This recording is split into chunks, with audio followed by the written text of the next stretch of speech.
नमो बुद्धाय, सादर जय भीम। साथियों, आज बहुत महत्वपूर्ण विषय पर बात करने के लिए बैठी। जैसा कि आप सभी लोग जानते हैं कि कोरोना महामारी बीमारी बहुत भयंकर लेती जा रही है, जिसका जीता जागता प्रमाण आप सभी लोग टीवी, रेडियो, अखबार, सोशल मीडिया के माध्यम से पढ़ने को, सुनने को, देखने को मिलता होगा। भारत में गरीब, कमज़ोर, लाचार, बेसहारा, बेरोजगार स्थिति बहुत खराब है। बहुत ही दयनीय स्थिति हो गई है। रोजगार बंद हो गया है, मजदूरी बंद हो गया, सारा धंधा बंद हो गया, खाने के लिए तड़प रहे हैं। कोरोना महामारी बीमारी से पीड़ित मरीजों को अस्पताल में भर्ती नहीं लिया जा रहा है।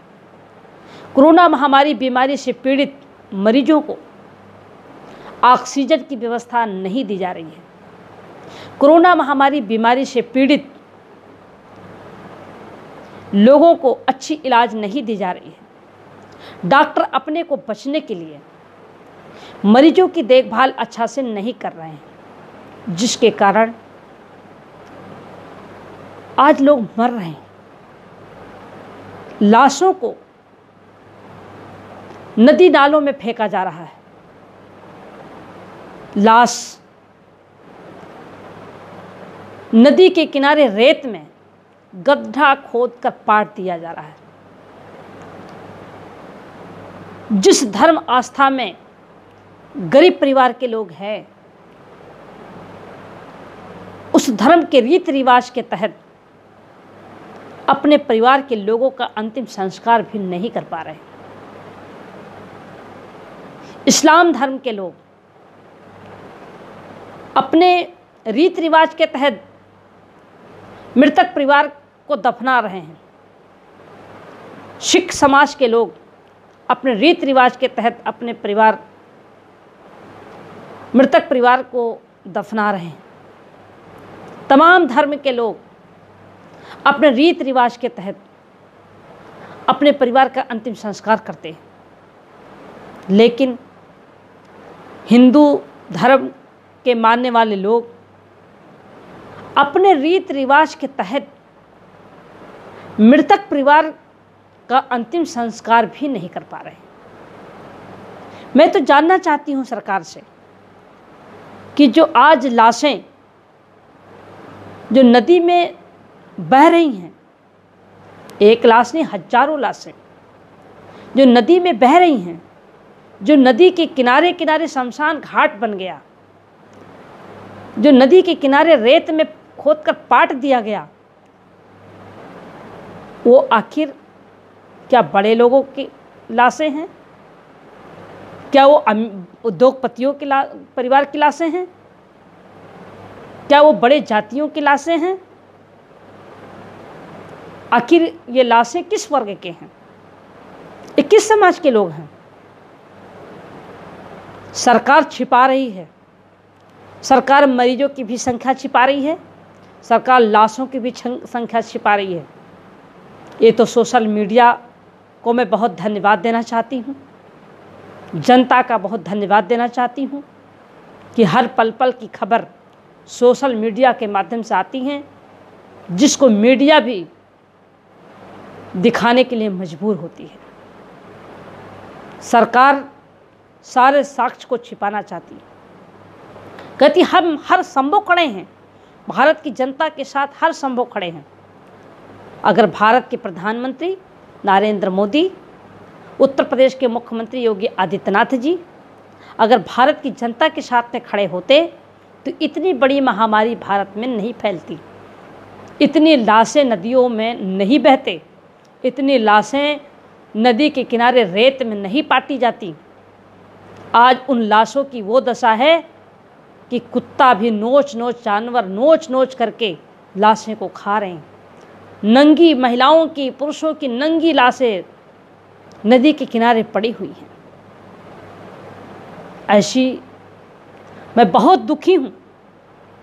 आज मैं बहुत दुखी होने के नाते आज मैं बैठी हूँ आपसे बात करने के लिए।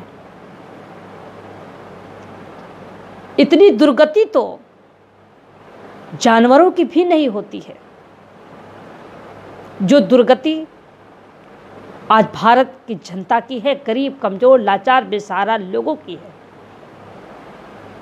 और भारत सरकार में बैठे हुए सांसद, विधायक, उत्तर प्रदेश की सरकार में बैठे हुए विधायक, मंत्री चुप हैं। एक भी व्यक्ति संवेदना नहीं व्यक्त कर रहा है। बड़े लोग मरते हैं, उद्योगपति मरते हैं, बड़े लोग मरते हैं तो राष्ट्रपति भी संवेदना व्यक्त करते हैं, प्रधानमंत्री भी दुख जताते हैं, मुख्यमंत्री भी दुख जताते हैं, नेता भी दुख जताते हैं, लेकिन गरीब की लाशें रोज निकल रही हैं। हमारा गरीब परिवार रोज मर रहा है। उनकी लाशों को जानवर नोच नोच के खा रहे हैं। लाशों को ले जाने के लिए सरकार के पास व्यवस्था नहीं है। अपनी साइकिल पर लाद करके लाश ले जा रहे हैं, अपने कंधों पे लाद करके लाश ले जा रहे हैं, जेसीबी से लाश नदियों में फेंकवाई जा रही हैं। ये दुर्भाग्य है भारत का, ये दुर्भाग्य है भारत में गरीबों का। ये भारत के गरीब, कमजोर, लाचार, बेसहारा, बेरोजगार लोगों जो गरीब हैं, ये भारत की सरकार, मोदी सरकार, आरएसएस की सरकार ये गरीबी नहीं ख़त्म करना चाहती, बल्कि गरीबों को ख़त्म करना चाहती है। ये गरीबों को ख़त्म करने की प्लानिंग है इनकी, ये प्लानिंग के साथ काम कर रहे हैं। ये भारत के प्रधानमंत्री, आप लोगों ने सुना होगा कि चाहे वो नोटबंदी हो, नोटबंदी करा करके तमाम लोगों को मौत के घाट उतारा था, जिसमें बड़े लोगों का पैसा रातों रात बदल गया। कोई लाइन में नहीं खड़ा हुआ। यही गरीब, कमजोर, लाचार, बेसहारा लोग धूप में खड़ा होकर, और तमाम लोगों के हार्ट अटैक होने से तमाम लोग मर गए। साथियों, अनुसूचित जनजाति के आरक्षण को लेकर भारत में आंदोलन हुआ, तमाम लोग उसमें भी मर गए। नागरिक बिल को लेकर पूरे भारत में आंदोलन हुआ, जिसमें हजारों लोग मर गए। कृषि कानून बिल को लेकर तमाम लोग मर गए। पुलवामा हमला हुआ, जिसमें तमाम लोग मर गए। आज कोरोना महामारी बीमारी में लाखों लोग मर रहे हैं। साथियों, भारत के प्रधानमंत्री नरेंद्र मोदी जी भारत की जनता को बचाने के लिए अस्पताल की व्यवस्था नहीं, दवाइयों की व्यवस्था नहीं कर रहे हैं, ऑक्सीजन की व्यवस्था नहीं कर रहे हैं, बल्कि भारत की वैक्सीन, जब वैक्सीन से ही भारत की जनता को बचना है तो आखिर विदेशों में क्यों? जितनी वैक्सीन भारत को नहीं दी गई, उससे ज़्यादा वैक्सीन विदेशों में भेज दी गई। आखिर वैक्सीन को बनाने के लिए अलग व्यवस्था क्यों नहीं हो रही है?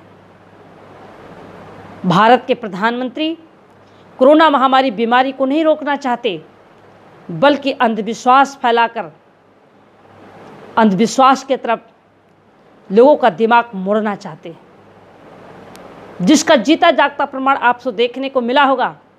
कभी भारत के प्रधानमंत्री ताली बजवाते हैं, कभी भारत के प्रधानमंत्री मोदी जी थाली बजवाते हैं, तो कभी भारत के प्रधानमंत्री जी शंख बजवाते हैं, तो कभी भारत के प्रधानमंत्री जी दिया जलवाते हैं, तो कभी भारत के प्रधानमंत्री मंदिर का शिलान्यास करवाते हैं।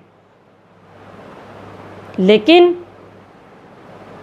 मंदिर को बनाने के लिए, राम मंदिर को बनाने के लिए अरबों खरबों रुपए विदेश से लाते हैं, उद्योगपतियों से लेते हैं, ग्रामीण अंचलों से पैसे वसूले जाते हैं धर्म के नाम पर, अन्य दल के लोगों से वसूले जाते हैं धर्म के नाम पर। मंदिर बनाने के लिए तो चिंता है, लेकिन भारत की जनता को बचाने के लिए प्रधानमंत्री को चिंता नहीं है। ये मंदिर से कोरोना महामारी बीमारी नहीं रुकेगी, मंदिर से बेरोजगारी खत्म नहीं होगी। अंधविश्वास से कोरोना महामारी बीमारी नहीं रुकेगी। वैज्ञानिक और डॉक्टरों के राय पर चलकर जब पूरी ताकत के साथ भारत सरकार के बजट के पैसे से जनता के बीच में लगा देंगे और बड़ी वफादारी, ईमानदारी, लगन और त्याग के साथ जनता के लिए खड़े होंगे, तभी भारत में कोरोना महामारी बीमारी रुकेगी।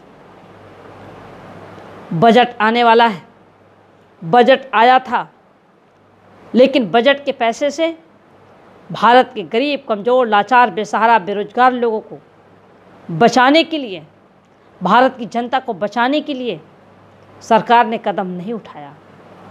साथियों, मैं तो 2014 से ही, जब मैं बीजेपी की सरकार में सांसद थी, तभी बीजेपी की सरकार व मोदी की नीति व नीयत को समझ गई थी।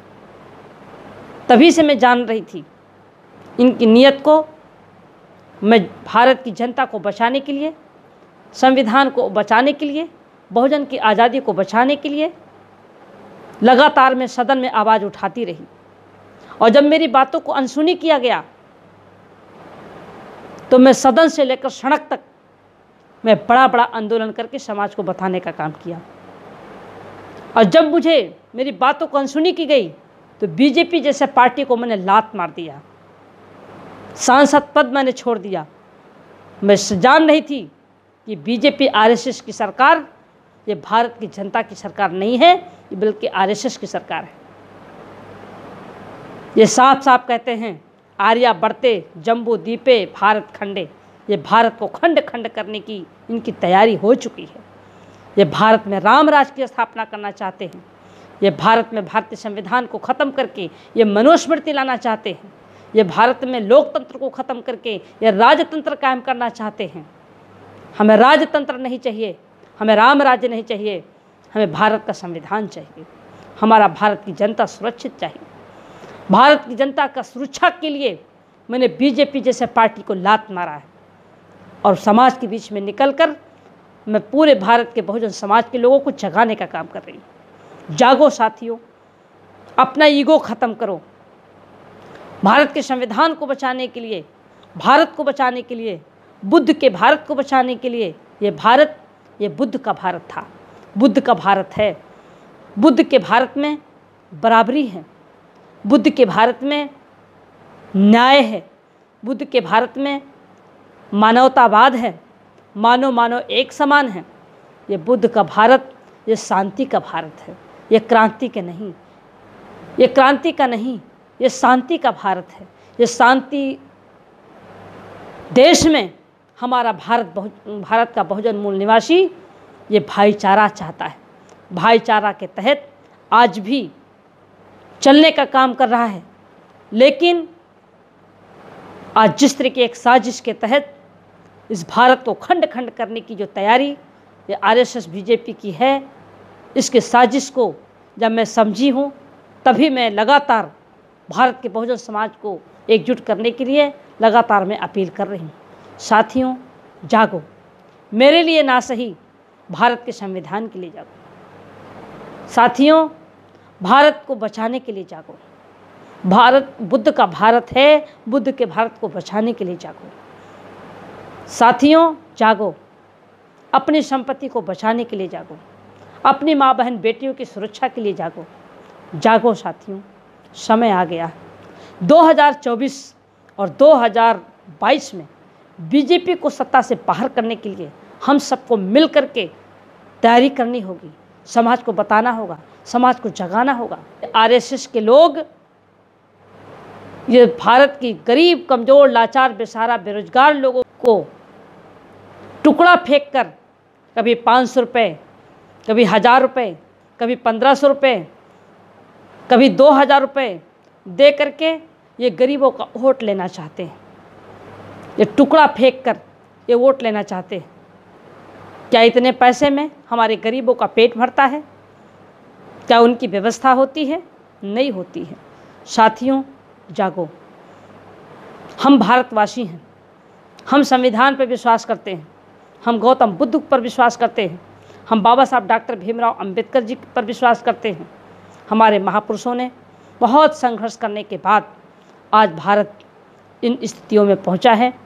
आज महापुरुषों के सपना को पूरा करने के लिए हम सभी भारतवासी, हम सभी भारत के बहुजन मूल निवासी एकजुट होकर के भारत को बचाएं, भारत को बचाएं।